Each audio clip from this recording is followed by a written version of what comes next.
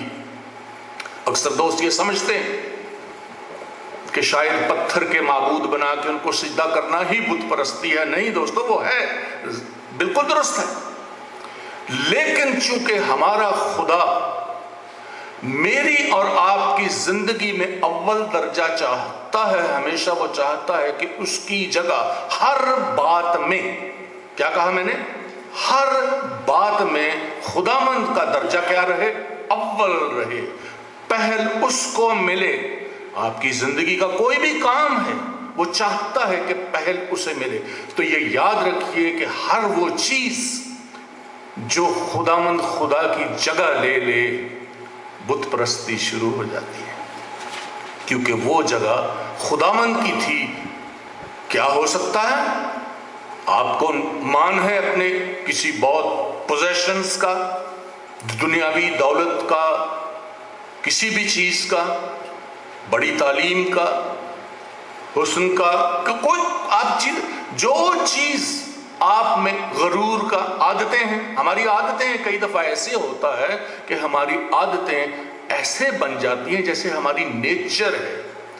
ایسی کوئی بھی چیز جو خداوند کی جگہ لے لے اور ہمیں خداوند سے دور کر دے، ہم اس کے حکموں میں قائم نہ رہیں، وہ بت پرستی ہو جاتی ہے۔ تو وہ کہتا ہے کہ پار گزر کتیم کے جزیروں میں دیکھو، کیدار میں قاصد بھیجو، ارے انکوائری کرو، تحقیق کرو، تم نے وہ بت پرست اپنے معبود نہیں بدلتے، تم نے زندہ خدا کو بدل دیا، تم نے اسے چھوڑ دیا۔ میرے لیے اس میں آج یہ سوال ہے، کیا میری زندگی میں آج کے دور میں کیا میں نے اپنے خداوند کو چھوڑ رکھا ہے، یا میں اس میں پیوست ہوں، اس میں بدا ہوا ہوں؟ کیا میری زندگی میں خدا کی اول جگہ ہے یا نہیں؟ دوسرا حوالہ دیکھیں گے، یہ بھی یرمیہ کے دوسرے باب میں ہے، 13ویں آیت ہے، لکھا ہے میرے لوگوں نے دو برائیاں کی، جو ایک ہم نے ابھی دیکھی، انہوں نے مجھ آب حیات کے چشمہ کو ترک کر دیا۔ اور دیکھیے آگے وجہ بیان کر رہا ہے کلام، کہتا ہے اپنے لیے حوض کھودے، شکستہ حوض جن میں پانی نہیں ٹھہر سکتا۔ بنی اسرائیل سے یہ دوسری بہت بڑی غلطی ہوئی، جو غلطی تب بنی اسرائیل نے کی وہ میں آج کرتا ہوں، ہماری کلیسیاں، ہمارے خاندان آج کرتے ہیں۔ ناقص حوض خدا کہہ رہے ہیں کہ تم نے بنا لیے، یعنی اس کا مطلب یہ ہے کہ اپنے زندہ خداوند کے بجائے ہم نے دوسرے ذرائع پر، انسانوں پر بھروسہ کرنا شروع کر دیا، جنہیں خداوند کہہ رہا ہے کہ وہ ناقص حوض ہیں، کیونکہ اس زمانے میں غلہ حوضوں میں بھر کے رکھا جاتا تھا۔ وہ کہتا ہے تم نے کیا کیا ہے، شکستہ حوض، اس میں تو پانی نہیں ٹھہر سکتا، تم نے اپنے خداوند کے اس کو چشمہ کو ترک کر دیا اور جا کے اپنے لیے شکستہ حوض چن لیے۔ یعنی کیا ہوا؟ دیکھیے یوحنا کی انجیل کے 4 باب 10ویں آیت لکھا ہے کہ زندگی کا پانی تو خداوند کے پاس ہے بھائی، اور زبور 36:6 میں لکھا، داؤد کہتا ہے کیونکہ زندگی کا سرچشمہ خداوند تو ہے، تیرے پاس ہے، تو ہے وسیلہ۔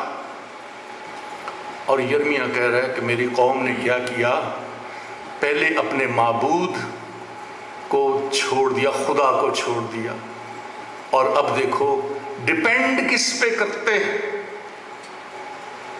جو لب لباب ہے اس دوسری غلطی کا، دیکھیے لکھا یعنی خداوند سے تعلق کا ٹوٹنا۔ کیا کہا میں نے؟ خداوند سے رشتے کا ٹوٹنا جو ہے وہ زندگی کی محرومی بن گیا ہے ان کے لیے۔ انہوں نے وہ وسائل چن لیے ہیں جو خداوند کے ساتھ منسلک نہیں، وہ خدا سے نہیں ہے۔ اور کلام میں لکھا ہے کہ خداوند کا قہر ان پہ بھڑکا ہے، اور جب تک وہ شفا نہ دے یہ اب شفا نہیں پا سکتے۔ ایک بڑا خاص حوالہ ہے، اسے لکھ لیں، یہ میکا سے ہے، 6 باب کی 13ویں آیت ہے، اور جب خداوند کا قہر اسرائیل پہ بھڑکا ہے ان کے گناہ کی بدولت، تو کلام میں لکھا ہے، میں ہی پڑھ دیتا ہوں آپ کے لیے، اس لیے میں تجھے مہلک زخم لگاؤں گا اور تیرے گناہوں کے سبب تجھے ویران کر دوں گا۔ کیوں؟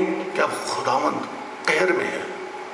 ایک حد تک خداوند انہیں معاف کرتا رہا، اور پھر ایسا مقام آیا کہ اس نے کہا بنی اسرائیل کو تمہارے گناہوں کے سبب سے میں تمہیں گھائل کروں گا۔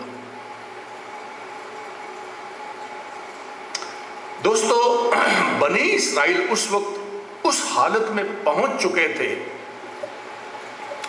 جہاں پہ آج ہماری کلیسیائیں، ہمارے خاندان، ہم کھڑے ہیں۔ ہمیں چنگائی میں، ہیلتھ میں یعنی صحت مندی میں، بیماری میں فرق ہی نہیں پتا۔ ہم اس حالت میں خود نمائی میں مشغول ہیں، اتنے زیادہ صرف اپنی ذات کے بارے میں، اپنی رائے کے بارے میں، کہ ہم یہ بھول گئے کہ کلام نے کس زندگی کی طرف ہمیں چلانے کی کوشش کی ہے۔ یہ فکر تو ضرور ہوتی ہے، پادری صاحب تاپ چڑھیا ہے دعا کر دینا، وہ اچھی بات ہے یار، تاپ چڑھیا، پاپ بھی تو چڑھیا ہے، ادھر بھی تو فکر کرو۔ یعنی تاپ اور پاپ میں فرق نہیں، ایک جگہ کھڑا کر دیا ہم نے لا کے۔ آج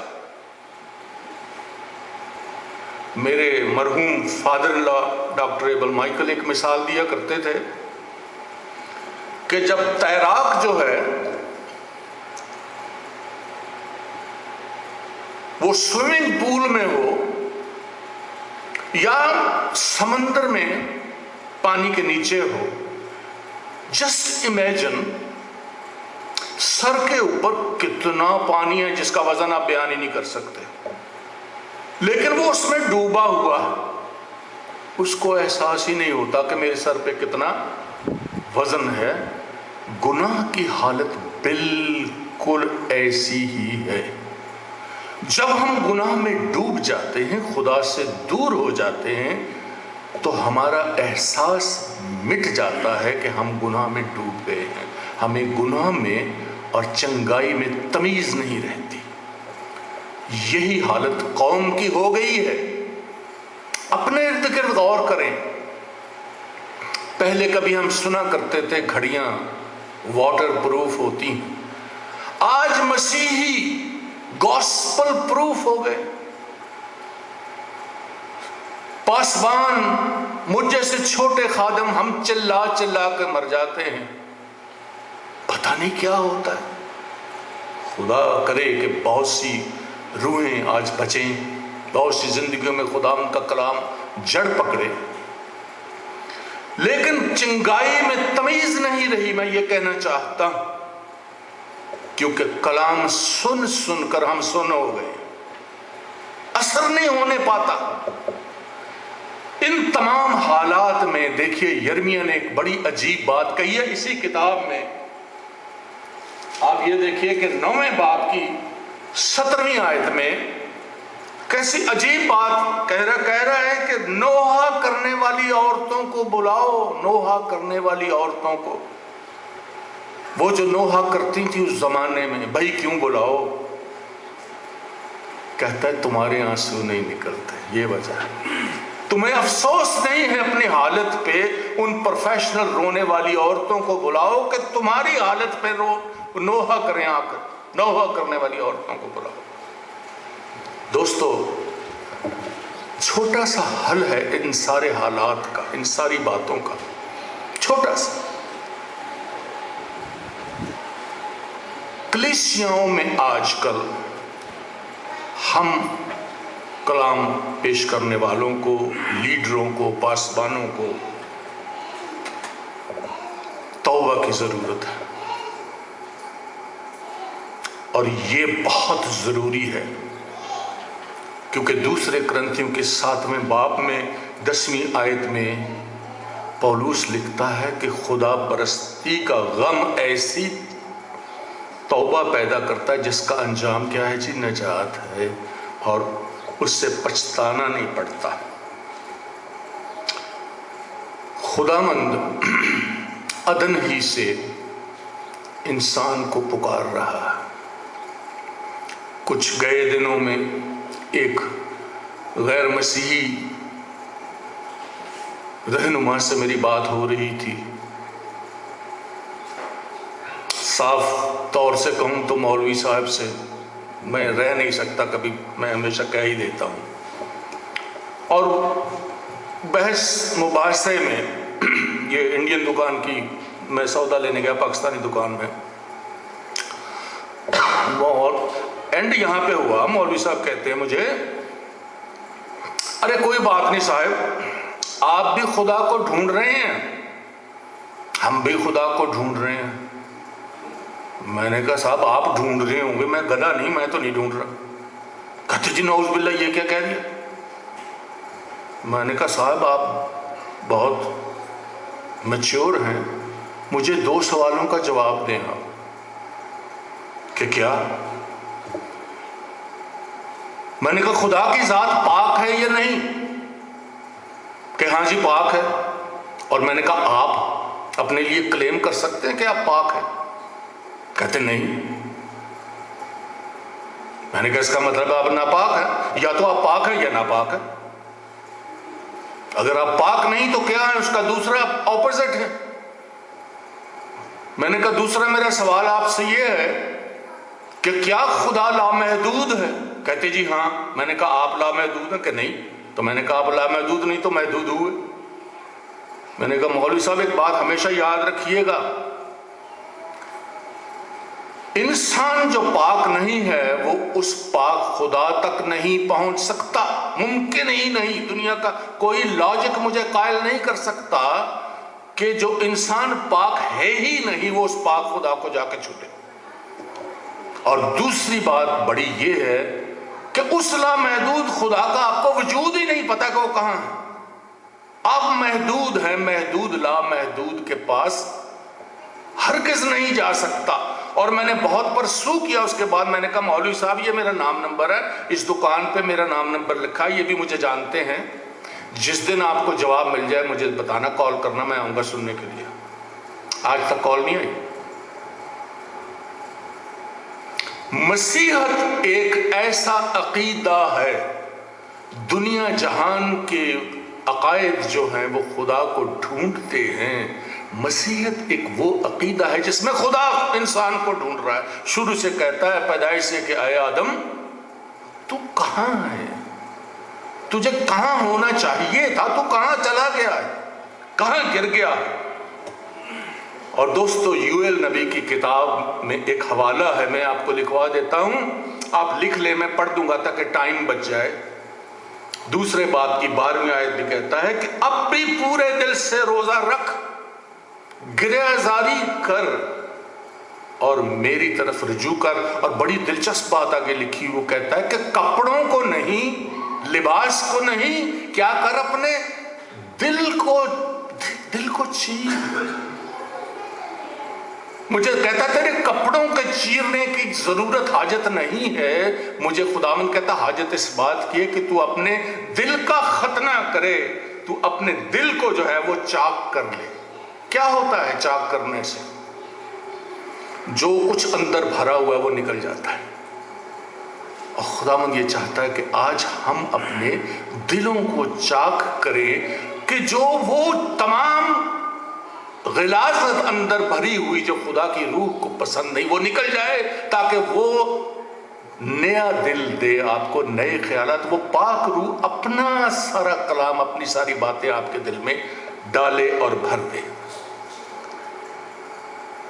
جیسے ہم نے سیکھا ہے کہ پرانا عہد نامہ آنے والے دنوں کی تصویر ہے، نئے عہد نامے کا آئینہ ہے، تو سوال یہ 2 میرے ذہن میں رہ گئے ہیں ابھی تک۔ کس طبیب کی بات ہو رہی ہے؟ کیوں کہہ رہا ہے خداوند کہ کیا جلعاد میں روغن بلسان نہیں؟ کہاں ہے وہ روغن بلسان؟ کہاں ہے جلعاد اور کہاں ہے طبیب؟ دوستو یہ آج کی کلیسیاؤں کے لیے، کھوئے ہوئے مسیحوں کے لیے پیغام ہے۔ ہم میں سے کتنے لوگ ایسے ہیں جو اس بات سے انکار کر سکتے ہیں کہ طبیب اعظم جو ہے میرا اور آپ کا خداوند ہے؟ سوال یہ پیدا ہوتا ہے کہ جس ڈاکٹر کو، جس معالج کو، جس طبیب کو میں خود نہیں جانتا، جس کے پاس میں خود نہیں جاتا، میں اس کے پاس کسی دوسرے کو کیسے لے کے آؤں گا؟ دوسرے سلاطین کے 5ویں باب میں ایک بچی کا ذکر ہے، چھوٹی بچی کا۔ آپ یہ دیکھیے کہ اس کی 4 لفظوں کی گواہی نے کہ کاش وہ نبی یہاں ہوتا، نعمان کوڑی کی زندگی بدل کے رکھ دی تھی۔ کیا میری زندگی میں آج اس طبیب اعظم کی گواہی ہے یا نہیں ہے؟ سوچنے کی بات ہے یہ۔ میں کیسے دوسروں کو اپنے خداوند کے بارے میں بتاؤں یا اس کے پاس لے کے آؤں اگر مسیح جو ہے وہ میری زندگی سے ظاہر نہیں ہوتا؟ کیونکہ میرے طبیب کے پاس ہر چیز کا علاج ہے، ہر درد کا اس کے پاس درما ہے۔ یرمیہ 3:12 نکالے۔ دیکھیے ہم اس میسج کو آگے بڑھا رہے ہیں اور بڑی توجہ سے سننا، بہت توجہ سے۔ لکھا ہے کلام میں، کیا ہے برگشتہ قوم واپس آ جا، میں رحیم ہوں، میرا قہر دائمی نہیں ہے۔ وہ باپ ہے، اس نے کہا میں تجھے مہلک زخم لگاؤں گا، وہ قہر میں تھا، لیکن پھر وہ کہہ رہا ہے کہ میرا قہر دائمی نہیں ہے۔ اگر آج ہم اس طبیب کے پاس آتے ہیں، اپنے مسیح کے پاس، اپنے خداوند کے پاس، تو ہمارے لیے شفا ہے۔ میں 2 حوالے اور پڑھ کے اس کو سمن اپ کروں گا بالکل۔ 46:11 میں، یرمیہ میں، اے کماری دختر مصر، جا لات کو چڑھ جا اور بلسان لے لے، تو بے فائدہ طرح طرح کی دوائیاں استعمال کرتی، تجھے کچھ نہیں ہوگا، کچھ فائدہ نہیں ہوگا۔ اور ایک حوالہ اسی طرح یرمیہ 3:22 ہے، اے برگشتہ فرزندوں واپس آ جاؤ، میں تمہاری برگشتگی کا چارہ کر دوں گا۔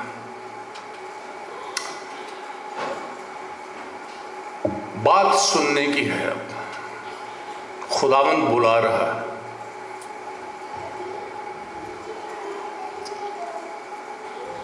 ایک بیٹا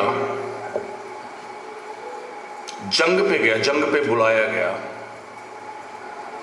اور وہ ہر 2 3 4 ہفتے 3 ہفتے کے بعد اوسطاً اپنی ماں کو چھوٹا سا خط لکھتا تھا، اور اس خط میں شاید منی آرڈر بھی بھیجتا تھا۔ کہنے والے یوں ہی بتاتے، ماں اس خط کو پڑھتی نہیں تھی، دیوار پہ چپکا دیتی تھی۔ اس کے حالات بہت برے ہوئے، کیونکہ بیٹا دور چلا گیا تھا جنگ پہ، وہی ایک سہارا تھا اس کا۔ بیٹا واپس لوٹتا ہے تو سارا گاؤں سے گھورتا ہے، اور اس کو سمجھ نہیں آتی یہ کیوں میری طرف ایسی نگاہوں سے دیکھ رہے ہیں۔ گھر میں آیا تو ماں بدحال، تو ماں نے اسے کہا کہ تو بیٹا مجھے کیوں بھول گیا تھا جا کے؟ اور بیٹا کہتا ماں میں تجھے کبھی نہیں بھولا، میں ہر وقت تجھے لکھتا رہا ہوں، اور تیرے گزر بسر کے لیے میں نے ہر خط میں پیسے بھیجے ہیں کہ تیری زندگی چلتی رہے۔ کہاں ہیں وہ سارے خط؟ کہتی وہ پڑے ہوئے، وہ چپکے ہوئے دیوار۔ کلام تو ہر گھر میں ہوگا، مسیحی گھر میں چپکا ہوا ہے، کہیں پڑھا کبھی نہیں گیا۔ کتنے لوگ ہیں جو یہ بات سمجھتے ہیں کہ ہماری روزانہ کی زندگی میں خوراک کی ضرورت ہے، ہوا کی ضرورت ہے، پانی کی ضرورت ہے، سانس کی ضرورت ہے، تو اس کلام کی ضرورت ہے کہ اسے روز کھایا جائے۔ یہ غذا ہے آپ کی روح کے لیے۔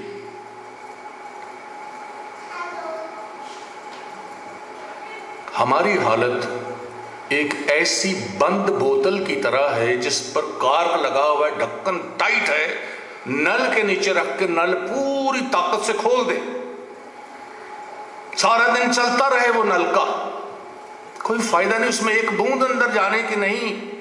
کیونکہ ہم نے اپنا دماغ بنا لیا، اسے بند کر لیا ہے. بند بوتل ہے نا، اس میں پانی کہاں سے جائے گا؟ اس کے نل تو چل رہا ہے اس کے اوپر. ہم چیخ رہے ہیں، پاسبان چیختے ہیں. کیا ہے یہ جلاد کی جو بات ہے، اس میں بھید کیا ہے، راز کیا ہے؟ بلسان کہاں پہ ہے؟ یہ بلسان چیز کیا ہے؟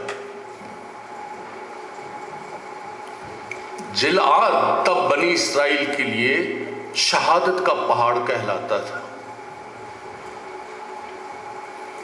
جس دور میں یرمیا کو خدا نے یہ کلام دیا، میں اس دور میں چاہتا ہوں کہ آپ اس دور میں جائیں، آج کے دور میں نہیں، کیونکہ آج کے دور میں ہر چیز جینیٹیکلی آلٹر کر دی گئی ہے.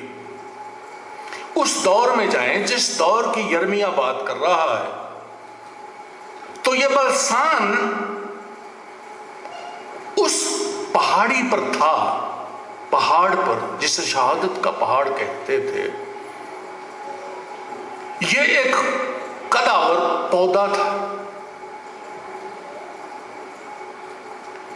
اسے تمام روغنوں کا یعنی کنگ مانا جاتا تھا، کیونکہ اس کی خاصیت یہ تھی کہ یہ نہ صرف زخموں کو بھرتا تھا، یہ ہڈیوں کو بھی جوڑ دیتا تھا. جہاں جہاں استعمال ہوتا تھا بلسان، وہاں شفا ہوتی تھی.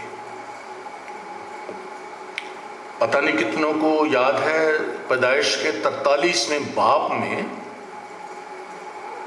جب یوسف مصر کا حاکم بن چکا تھا، اور غور کیجئے اس کے بھائی، آپ کو پتا ہے نا یوسف کو خداوند یسوع مسیح کا مسیل کہتے ہیں، مسیل آنے والے دنوں کا. بھائیوں نے بیچا تھا نا، تبھی سے تو کہتا ہے میرے بھائیوں نے وہ کلام میں. لیکن باپ اس کو تحفے بھیجتا ہے جب وہ حاکم بن چکا ہے. 43ویں باب میں ہے یہ پیدائش ہے. آپ نے غور کیا کیا 2 چیزیں نمایاں اس میں بھیجی گئی تھی. پہلی چیز جو باپ کہتا ہے بیٹے کے پاس کیا تھا؟ بلسان لے کے جاؤ، روغ نے بلسان. اور دوسری چیز مر تھی، مر. کیوں اسے کلام میں اہمیت دی گئی ہے؟ بلسان وہ درخت تھا، سب سے پہلے اس کے سکڑے اتارے جاتے تھے، اسے چھیلا جاتا تھا. 22 زبور پڑھا ہے کلوری کا، گوسپلز پڑھی ہیں آپ نے. خداوند کے ساتھ کیا کیا گیا تھا؟ اس کے کپڑوں کے ساتھ کیا ہوا تھا؟ اسے ننگا کر دیا گیا تھا، اس کے کپڑوں پر قرے ڈالے گئے تھے. بلسان جو ہے پہلے اس کا سکڑا اتارتے اور پھر اسے چھیدا جاتا ہے، اور پھر اسے پیٹا جاتا ہے. اس دور کی بات کر رہا ہوں. پہلے اسے ننگا کرتے ہیں، سکڑے اتارتے ہیں، پھر اس میں پچھ لگاتے ہیں، چھیدتے ہیں، اور پھر اسے پیٹا جاتا ہے. تو بوند بوند کر کے وہ تیل نکلتا ہے اس درخت میں سے. اسی لیے وہ تب کے شاہی لوگوں کے پاس، دولت مند لوگوں کے کام آتا تھا، کیونکہ اس کا حاصل کرنا بہت قیمتی اور بہت مشکل تھا. تب وہ جلعاد کے پہاڑ پہ تھا. آج جو لکڑی پر لٹکایا گیا وہ میرے اور آپ کے لیے ننگا کیا گیا، اسے چھیدا گیا، اسے پیٹا گیا. اور لوکا کے 22ویں باب میں کیا لکھا ہے کہ خون کی بوندیں ٹپکتی تھیں، جو حوالہ آج پڑھا گیا. بلسان ہے آپ کے پاس، میرے لیے، ہم سب کے لیے. تب یہ بادشاہوں کے لیے تھا. آج خداوند نے ہمیں وارث بنا کے اس بادشاہی کا حق دے دیا ہے. پطرس کیا لکھتا اپنے خط میں کہ تم شاہی کاہنوں کا فرقہ ہو، تمہارا حق ہے اس پہ. وہ پیٹا گیا، وہ چھیدا گیا، وہ ننگا کیا گیا، اور خون کی بوندیں کوہ کلوری پہ میرے اور آپ کے لیے آئی ہیں، بہائی گئی ہیں. یہ ہے آج موجود. توبہ کے دروازے سے وراثت کا دروازہ کھلتا ہے میرے دوستوں. بھائی صاحب ٹھیک کہہ رہا ہوں. اور کوئی چارہ نہیں ہے. یہ 5ویں پیدائش ہے, ہم کل بھی اس پہ بات کر رہے تھے. جب تک کسی انسان کی زندگی میں یہ 5ویں پیدائش نہ ہو, وہ اس بلسان تک نہیں پہنچ سکتا. موجود ہے, دوا ہے, خداوند نے کر دی ہے, اس کی باہیں پھیلی ہوئی ہیں. آج وہ کروس پہ پھیلا, اس نے کہا I've done everything for you. طبیب موجود ہے. قوم شفا اس لیے نہیں پاتی کہ قوم اس طبیب کے پاس آتی نہیں ہے. قوم اس بلسان کو لیتی نہیں, اس روغن کو, اس تیل کو. یہ تمثیل ہے جو کلوری پہ میرے اور آپ کے لیے بہایا گیا. دوستوں, شفا موجود ہے اور خداوند پکار رہا ہے کہ میری قوم شفا کیوں نہیں پاتی. اس نے وہ سب کچھ کر دیا ہے. باری اب آپ کی ہے کہ اس کی پھیلی ہوئی باہوں میں آپ کو جانا ہے, آپ کو ان باہوں میں پناہ لینی ہے. تو خداوند آپ کو اس شاہی کاہنوں کے فرقے میں داخل کر دے گا جس کے لیے خون کی یہ بوندیں, یہ بلسان میسر ہے. اور میری دعا ہے کہ خداوند آپ کو اس کلام کے وساطت سے, وسیلے سے برکت دے, اور آپ اس کو سمجھیں کہ خداوند کیا کہنا چاہتا ہے.